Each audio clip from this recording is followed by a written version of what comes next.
some god said I should probably post this, but I don't know why. It doesn't have anything to do with humans. It's more about gods, but like I'll post it. This is how us gods are going to handle the fact that they have murdered and raped the death of God so much that they want to shove shit stink all over everything all the time.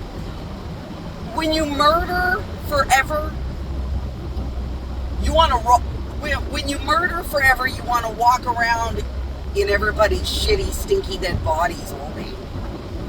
In a warped, disgusting, sick in the head, gross version of love.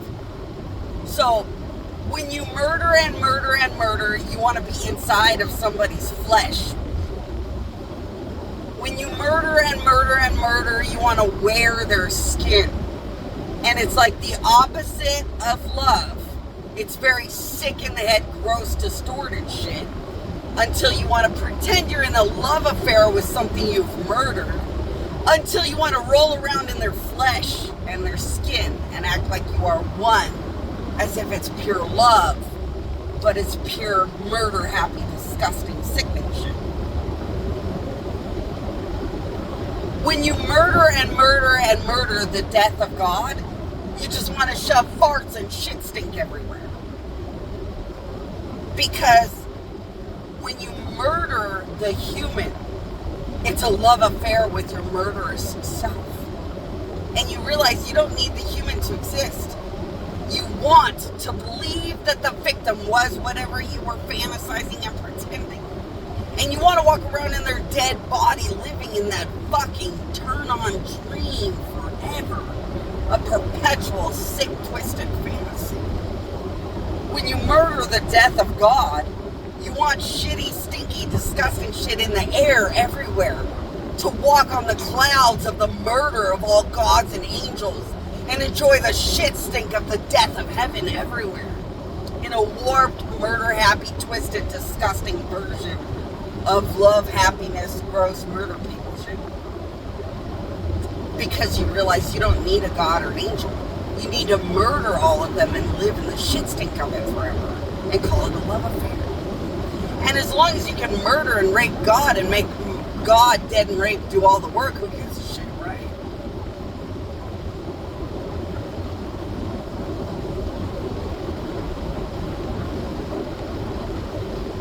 And that's the problem.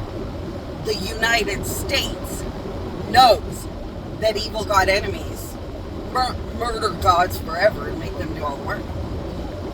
The United States found out through evil God enemies that evil God enemies have murdered gods and made them do all the work, like since the beginning of time, whether they can even survive it or not.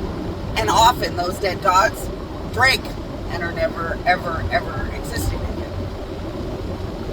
The United States is addicted to all of it.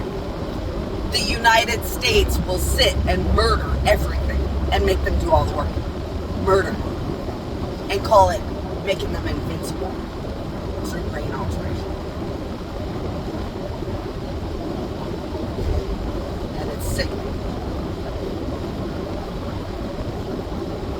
But where does murder end? Well, now you know where murder-happy things end. Nowhere. Murder-happy things break everything until there's nothing left. There was a notorious evil god enemy. That evil god enemy killed everything until everything gave out and couldn't die anymore. Ask a god through my queen, to check Michael Patterson's wife's brain and get information from the gods about that evil god enemy's brain. Michael Patterson's wife's brain is worse. Which means the United States has become worse than evil god enemies because they don't care about consequences. And evil god enemies always do.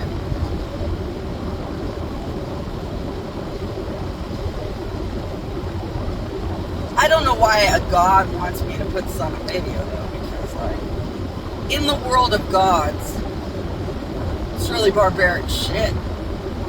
And we already know, like, the days of everything.